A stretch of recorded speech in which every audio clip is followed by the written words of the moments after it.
Ms. Rahayu.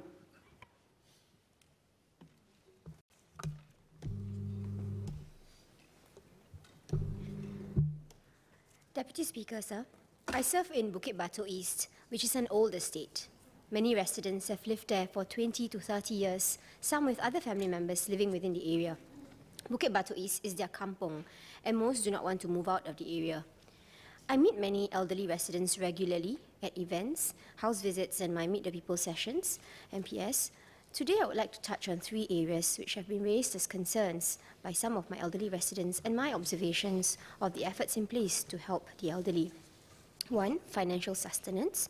2, mental wellness. And 3, community support. Many elderly residents I meet at MPS have sought financial assistance to cope with their daily living expenses.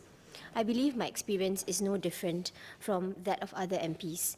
Some of these seniors have insufficient income or sources of funds to pay their bills, medical expenses, or even food. They may not meet the criteria to receive financial assistance because of the fact that they are working or have children who are expected to support them. In many cases, the seniors are reluctant to seek assistance from their children, and the most common reason cited is that their children are having financial difficulties too. The children may also not truly appreciate the issues that the elderly parents are facing. One of my residents shared with me that her children had scolded her when they found out that she sought financial assistance. Instead of supporting her though, they chided her and told her she needed to adjust her lifestyle. Her lifestyle was by no means lavish, so she was hurt by her children's response. She was crying when she told me that her son told her that if finances are so tight, she should just eat rice and soy sauce. I acknowledge that not all of the residents fall into the category of needy beneficiaries, but the reality is that day-to-day living is a challenge for them. It will not be feasible to expect financial assistance for all these families, and I also believe that to some extent there must be personal and familial responsibility. Therefore, the solution is not to give more money to more people. I think that there is scope, though, to review the existing support structures in place to better assist seniors to cope with their financial challenges. One area that could be reviewed is the lease buyback scheme. I note the enhancements that have been made over the years, and more seniors have now successfully applied for the scheme. Could there be further expansion of this scheme by extending it to bigger flats, 5-room and executive flats? Could there be additional outreach to enhance awareness and acceptance amongst elderly residents? There is an ongoing call for the scheme to be extended to bigger flats. I note the indication from the Minister of National Development earlier this year that it is not likely to happen anytime soon, as it is not an effective use of space, and a more feasible option is to right-size. I would ask, however, that the Ministry reconsider this view. Aging in place is a key component in ensuring an elderly ages successfully with dignity. Being able to continue staying where they are living has an impact on their mental and therefore also physical well-being. And at a practical level, there may be further costs and implications of having to move to a new location. This scheme provides an opportunity to alleviate the elderly from their financial challenges. If this scheme is extended, more can benefit from it. That means more elderly residents have the chance to improve their financial situation. In respect of outreach, there is awareness of the existence of the scheme. However, there is still some resistance to it. The family home is seen as sacred, and many fear the implications of outliving the lease period or not leaving anything as inheritance to their children. I feel, though, that given that more Singaporeans are asset-rich rather than cash-rich, an equity release product like this is an effective measure to meet the elderly's financial needs. It may therefore be worth the effort to generate more acceptance of this scheme. Another scheme which should be reviewed to help improve the financial circumstances of seniors would be the Community Health Assist Scheme, CHAS. CHAS enables Singapore citizens from lower to middle income households to receive subsidies for medical and dental care at participating general practitioners and dental clinics near their home. Singapore citizens who qualify receive an individual blue or orange CHAS card. I often receive appeals to qualify for CHAS and for an upgrade to the blue card.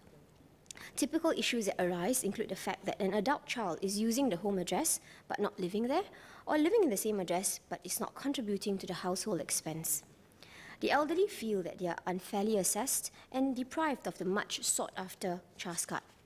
The CHAS cards are precious and meaningful for the seniors, and the scheme goes a long way in helping them with their expenses, especially for those who have to seek regular medical treatment. I would therefore request that some adjustments be made, for example, to raise the income ceiling so that more elderly residents would qualify for trust, or to increase the subsidies available within the scheme. One other proposal I would like to make is for the review of the role and branding of the Tribunal for the Maintenance of Parents. This tribunal was created as a means for parents to seek maintenance from their adult children. The work done by the Commissioner for the Maintenance of Parents and the Tribunal is not just adjudication though, as there is a lot of effort in conciliation and mediation. Over 80% of the cases that are referred to the Office of Commissioner from 2014 to 2016 are settled through conciliation. There is, however, great resistance from the elderly when they are asked to approach the Commissioner or the Tribunal as a prelude to an application for financial assistance. At this juncture, I should just declare that I'm also a mediator of the Tribunal for Maintenance of Parents. Many have approached me and explained that they are uncomfortable about pursuing claims from their children. I feel that there is scope for a review of efforts that could be done in educating the public about the family being the first line of defense and how the family can handle financial issues together. I would propose that the role of the tribunal be reviewed and enhanced to assist families beyond just adjudication and mediation. Perhaps there could be more services provided to the elderly and their family members, such as counselling or financial planning classes, akin to the extended support available to families in the family justice courts. I move to the second issue of concern, mental wellness. Through house visits and feedback from grassroots leaders, it has come to my attention that there are many seniors who are living alone and who may not participate in community activities. Some may not have children or close relatives and end up being isolated. There are clearly undesirable effects of isolation as we worry about the safety and well-being of the elderly. Another important aspect, though, is the impact on their mental well-being. Being disconnected with the world does not encourage active and healthy aging. The elderly may not always want help, but I believe it is important to set up an ecosystem where the elderly feel connected to the community and can seek out assistance when necessary. It is a constant work in progress to reach out to the elderly residents. I feel that we should continue to encourage neighbours and grassroots leaders to look out for and connect with the seniors. Various agencies should also join in this effort. I therefore look forward to the extension of the Community Network for Seniors, which aims to enable a more systematic collaboration between government agencies and community-based stakeholders. This is a meaningful endeavour which should be built on further. This leads me to my last point related to community support. We have many schemes and programs in place, but there will always be gaps and those who fall through the cracks. I believe that the community plays an important role to complete the support structure for the elderly and close the gaps. For example, in Bukit Batok East, some of the elderly residents who may not be eligible for financial assistance receive monthly food rations, which have been donated by merchants, community partners, and grassroots leaders. Recently, we also introduced the Belanja a Meal scheme at one of the coffee shops. This scheme, which is a collaboration between the coffee shop and the residents' committee, is extended to all needy residents within the zone. Basically, patrons of the coffee shop are encouraged to buy an extra meal, and these paid-for meals could then be redeemed by beneficiaries identified by the RC. Although this scheme benefits all needy beneficiaries regardless of age, there is a high concentration of elderly residents in that area who will find this scheme meaningful and will benefit from it. My youth volunteers also follow up on many MPS cases involving elderly residents to ensure that there is closure and that they receive the support that they need. These are just some examples of organic support from within the community, which helps to augment the schemes and services made available by the government. It is important that ground-up initiatives are supported and encouraged so that we could build a better support structure for the elderly residents within our community. Deputy Speaker, allow me to say a few words in Malay. Dalam bahasa Melayu, kita merujuk kepada warga tua sebagai warga emas. Ini sememangnya membawa erti yang tersirat, yang amat mendalam. Warga tua adalah satu golongan yang sepatutnya disanjung dan dijaga dengan baik. Jasa mereka dalam membina negara harus kita kenang. Usul hari ini mengajak kita untuk memandang warga tua sebagai satu anugerah kepada masyarakat, satu aset penting. Ramai warga tua masih bekerja dan menyumbang kepada keluarga dan ekonomi negara. Sekiranya kesihatan warga tua dipelihara dan mereka terus aktif, tentu sekali mereka dapat terus menjadi penggerak bangsa dan negara. Maka itu, penting untuk kita mengemaskini polisi dan skim yang sedia ada untuk memastikan kemaslahatan warga emas terpelihara. Skim beli balik pajakan atau lease buyback scheme dan CAS misalnya perlu terus dipertingkatkan.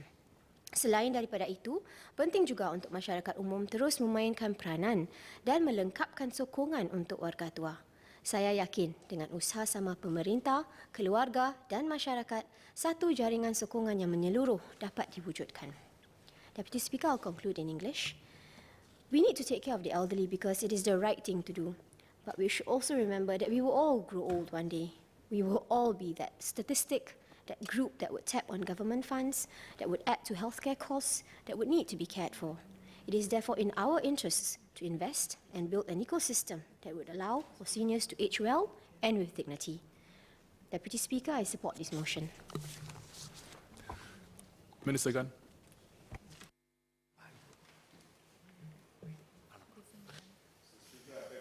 The proceedings on the business set down on the order paper for today be exempted at this day's sitting from provisions of Standing Order Number 2.